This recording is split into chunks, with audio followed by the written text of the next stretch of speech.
Zack sat at the end of a long table at his office in the financial district. He took a sip of coffee and took in the view of Battery Park from the large glass window before he heard a knock at the door. "Come in." "Did you find any information on the man who was speaking to Elise?" "His name is Henry Hughes. He owns an antique shop on the Lower East Side, and he's known Elise since childhood. She works at the shop now restoring paintings. There's more in the folder, sir." "Good work. Take the rest of the day off. I have an antique shop to visit." The drive from the financial district to the Lower East Side would have been a short one, if not for New York City traffic. When his driver finally arrived at the antique shop, the sun had already set. Zack called Elise. "Hi, Elise. I'm outside your store. Should I come in and say hello?" Sure.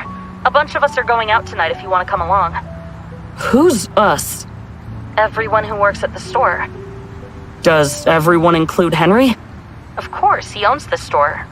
Why? Do you know him?" "When are you all heading out? Maybe I'll meet you there." "In maybe about 3 hours. We're meeting at Essex Lounge on Houston and Delaney." "I'll be there."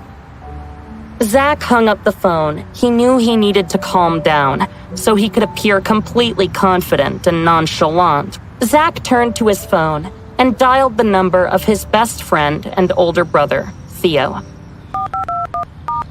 "Theo, we are long overdue for drinks. Are you free tonight?" "Absolutely. Pegasus Club?" "Of course." Zack's driver made the short drive to Pegasus Club, and Zack entered the posh, dimly lit dining room. "Theo! Good to see you, man." Zack clapped his brother on the back amiably, while Theo raised his martini in a welcoming gesture. "So, the rumor mill's been churning. Is it true that you and Delaney are back together?" Zack frowned. He had no idea the news had already gone public. He certainly didn't want his grandmother and the rest of the family finding out from anyone else before he was ready to tell them. "And if I am?" Zack flagged down a waiter and ordered a whiskey on the rocks before returning his gaze to his friend. "Come on, you obviously have something to say. Say it."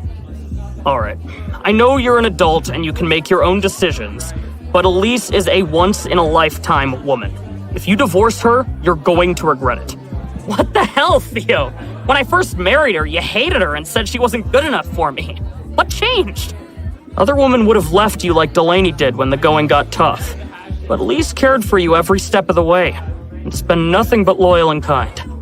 I respect that." "That's exactly it, though. I respect her, but there's no spark. I don't know if I love her. She's too good. It's like being married to a saint or some beautiful piece of art like the Mona Lisa or something. I'm almost scared to ruin her." "She's a person, not a painting. She can't be ruined so easily." Zack shook his head and stared into his drink, willing the swirling depths to provide him with an answer of some kind. "You're probably right. Even so, how can I be sure she loves me? She was broke when I met her and I helped her out financially, but it might be selfish for me to trap her in a loveless marriage." "So you've decided for her that she doesn't love you, is better off without you, and you're therefore going to divorce her?" Zack looked away. Zack heard someone approach their booth and looked up to see the familiar figure of Delaney. "Delaney, what are you doing here?" "I heard that you were getting drinks here, and I thought I'd come and join you." Theo looked disgusted at the entire display. "Delaney, haven't seen you in a few years, but it looks like you haven't changed much since school." "Well, you have. You look quite old." "Delaney, be nice." The waiter approached the table. "I love the lemon garlic shrimp." "We weren't actually planning on staying for dinner." "Oh, you boys wouldn't leave me to eat alone, would you? I know Zack would never do that. Would you want me to have to go back home all by myself tonight?" "Of course we'll keep you company for dinner." The shrimp arrived, and Delaney made a show of peeling each shrimp. "You have to try this. It's so good." "No, sweetheart, that's all right." "Come on, I insist." To Zack's mounting horror, She stroked his jawline and hand-fed him the shrimp. Zack wanted the earth to swallow him whole. He recognized the signs in Delaney. Zack ordered another whiskey from the bar, and then another. Delaney, competitive as she was, attempted to keep up with him, and within the span of the next hour, they both descended into drunkenness. Theo picked up his phone and called Elise. Theo, did something happen to Zack? He said he was going to meet me and my work friends for drinks, but he never showed up. Yeah, he's in pretty bad shape. Can you meet us at the Pegasus Club? Of course. I'll be there as soon as I can. Elise bid a hasty goodbye to her work friends and ran out into the street, desperately trying to hail a cab. I'm going to the Pegasus Club, please. A friend is in trouble, so drive as fast as you can.